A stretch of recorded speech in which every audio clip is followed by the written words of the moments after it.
Hello, traders. FX Pip Collector here. Today is Tuesday, October 14th, and this is my analysis for the Euro US dollar, and we're on the daily time frame. So on the daily time frame, I still think this is either a running or an expanding flat.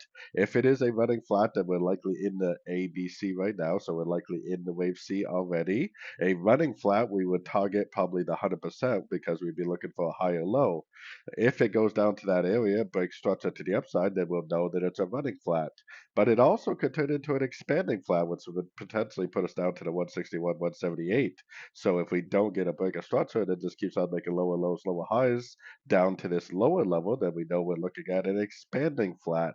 Either way, we should be looking for shorts primarily on the euro dollar and hopefully learning and earning at the same time.